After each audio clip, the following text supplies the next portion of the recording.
ನಿವೃತ್ತ ಇಂಜಿನಿಯರಿಗೆ 1.6 ಕೋಟಿ ರೂಪಾಯಿ ವಂಚನೆ.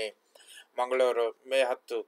ನಿಮ್ಮ ವಿರುದ್ಧ ಸಿಬಿಐ ತನಿಖೆ ನಡೆಸಬೇಕಿದೆ, ಅದರಿಂದ ತಪ್ಪಿಸಿಕೊಳ್ಳಲು ಎಂದರೆ ಹಣ ನೀಡಬೇಕು ಎಂದು ವಂಚಿಸಿ ನಿವೃತ್ತ ಇಂಜಿನಿಯರ್ ಅವರಿಂದ 1.6 ಕೋಟಿ ರೂಪಾಯಿ ವಂಚಿಸಿರುವ ಘಟನೆ ಮಂಗಳೂರಿನಲ್ಲಿ ನಡೆದಿದೆ.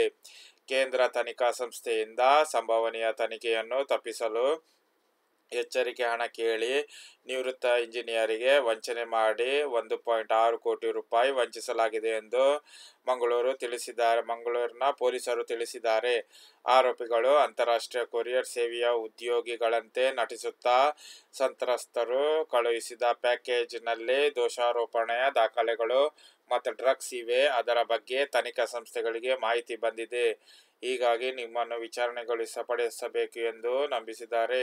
ಹೀಗಾಗಿ ನೀವು 1.6 ಕೋಟಿ ರೂಪಾಯಿ ಠೇವಣಿ ಇಡಬೇಕು. ತನಿಖೆ ಮುಗಿದ ನಂತರ ಅದನ್ನು ಹಿಂದಿರುಗಿಸುವುದಾಗಿ ಹೇಳಿ ಅವರು ನಂಬಿಸಿ ವಂಚನೆ ಮಾಡಿದ್ದಾರೆ.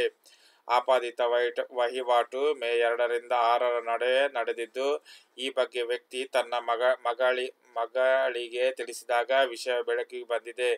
ಘಟನೆ ಕುರಿತು ಮಂಗಳೂರು ನಗರದ ಸೈಬರ್ ಎಕನಾಮಿಕ್ ಮತ್ತು ನಾರ್ಕೋಟಿಕ್ ಕ್ರೈಮ್ ಪೊಲೀಸ್ ಠಾಣೆಯಲ್ಲಿ ಪ್ರಕರಣ ದಾಖಲಾಗಿದೆ ಎಂದು ಪೊಲೀಸರು ತಿಳಿಸಿದ್ದಾರೆ.